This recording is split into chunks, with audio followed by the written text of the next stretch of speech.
hostages. The latest on where things stand in the ceasefire. Then, as the stalemate continues at our nation's capital over the shutdown, one county in Minnesota is providing some relief for those impacted. And we're less than a day away from the Vikings hosting the defending Super Bowl champion Eagles. We'll have a preview as Carson Wentz gets ready to face his old team. This is Fox 9 News at 9. Check it out, a beautiful live look at downtown St. Paul tonight. Yes, it is gorgeous out there. It's been a great day. Hope you were able to get outside and enjoy the nice weather. Good evening and thanks for joining us tonight. We want to start things off with a look at the forecast. Here's meteorologist Sean McAday joining us. And yeah, you've had some nice weather to talk about lately. Yeah, it's been pretty nice, especially today. You know, I'll be the first to say, I thought today would be cloudier. Yesterday I was saying, hey, you'll wake up with a little bit of sun and then here come the clouds. No, not really. That waited until like 5 o'clock. Before then, lots of sunshine.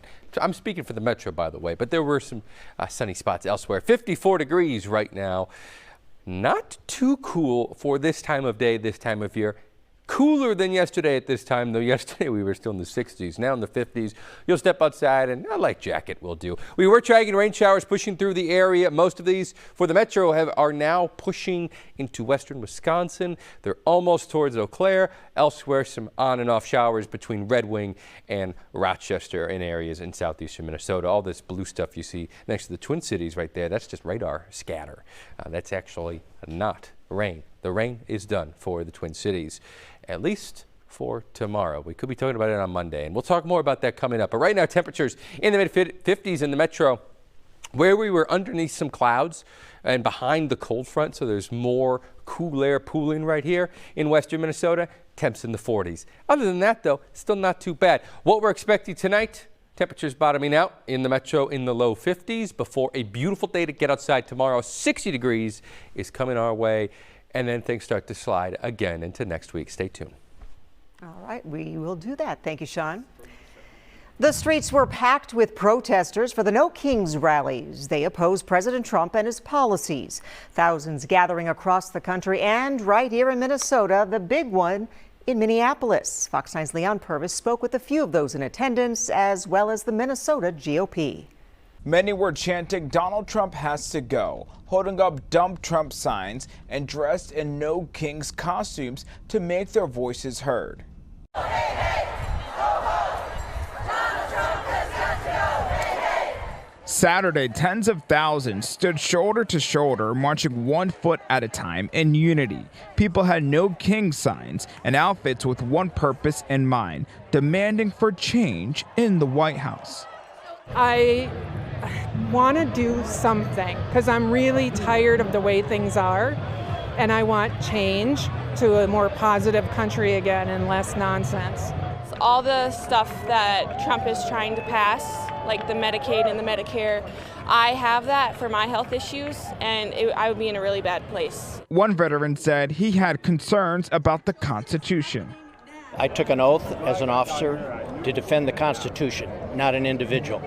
And I'm concerned about our Constitution. But the Minnesota GOP says those who showed up aren't focused on what's important. My response is the No Kings protests.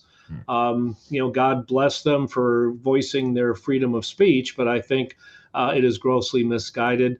And the chairman says they're going to focus on state issues and not the back and forth on the federal level. We're not going to focus on rhetoric. We're going to focus on policy. Minnesotans want to see answers to the problems that they face. We can have an honest debate on how we solve those issues, but let's have that debate. Organizers say about 100,000 people showed up in downtown Minneapolis. Even when the march already started, there were still thousands of people standing by the speaker stage. In the newsroom, Leon Purvis, Fox 9. Thousands of No Kings rallies also taking place outside of Minnesota.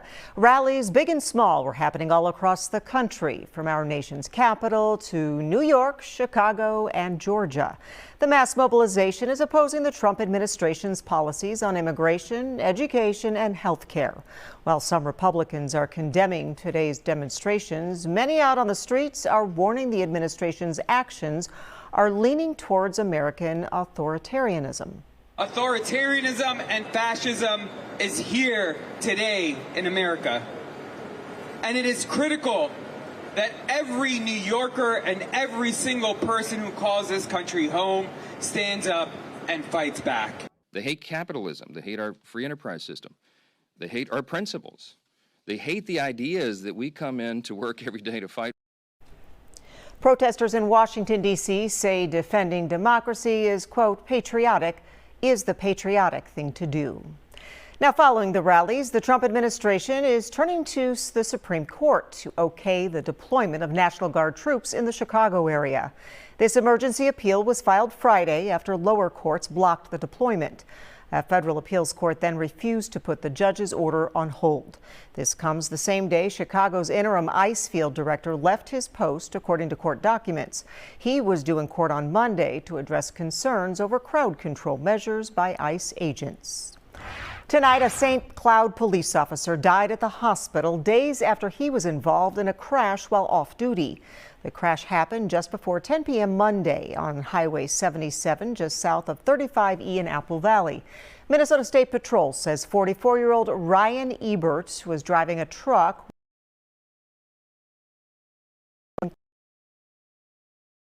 bus and cable barrier. Another person was hurt in the crash with minor injuries. According to the crash report, alcohol was a factor in the crash and that Ebert was not wearing a seatbelt.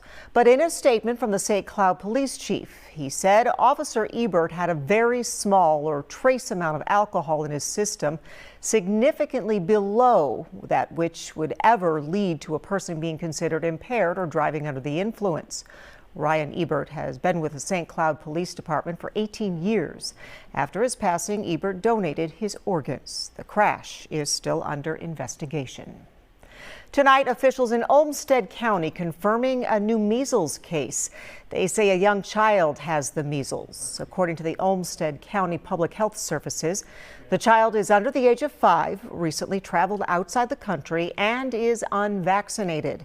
Officials say they're working with the State Department of Health to contact those who were exposed to this case. Now, with this new case, that brings the total number of measles cases in Minnesota to 21. In Alaska, the governor says storm damage is so extreme, at least 2,000 evacuees won't be able to go home for at least 18 months. This comes after a typhoon caused historic flooding across the state. Planes and helicopters are still helping to rescue people. At least 3 people have been reported dead or missing. Officials say nearly 1,500 people in villages along the West Coast have been taken to shelters. State leaders are working to find temporary housing for those displaced. It is day 18 of the government shutdown, and the Senate won't have another chance to vote on reopening it until Monday. Republicans want to pay troops and essential workers, but Democrats are holding firm for a full reopening. Democrats also say they won't support funding a deal until Congress guarantees an extension of tax credits for health plans, which could see steep price hikes in the next month. A plan to fund only the Pentagon failed, though President Trump has redirected money to cover troops' pay. The standoff is slowing key programs and economic reports.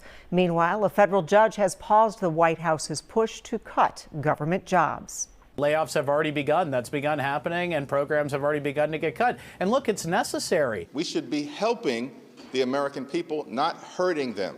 Let's sit down in good faith to reopen the government. On top of the thousands of furloughed workers, several government programs have been slowed down. Key reports from the Bureau of Labor Statistics have been stalled by weeks. We'll see what happens when the Senate meets on Monday. Here in Minnesota, as the shutdown continues into next week, St. Louis County residents in northern Minnesota now have a way to find out how this will impact them and how to find help. The county is launching a webpage for those who use federal benefits, including things like WIC and food stamps, quick links to more information on those programs, and other ways to get resources. Israeli Prime Minister Benjamin Netanyahu and President Donald Trump are increasing pressure on Hamas to hand over the remaining deceased hostages still in Gaza. Hamas has returned the remains of 12 of the 28 dead hostages who were in captivity as part of the first step in the ceasefire deal between the militant group and Israel. Fox's Stephanie Bennett is in London with more. Israel has demanded that Hamas does more to ensure the swift return of the remaining bodies of hostages still in Gaza. Hamas has reiterated its commitment to the ceasefire deal, but cited technical problems, saying the retrieval of those remains is hampered by the scope of the devastation. Bulldozers have been deployed in Khan Yunis to dig through the rubble. President Donald Trump warned that he would greenlight Israel to resume the war if Hamas doesn't live up to its end of the deal.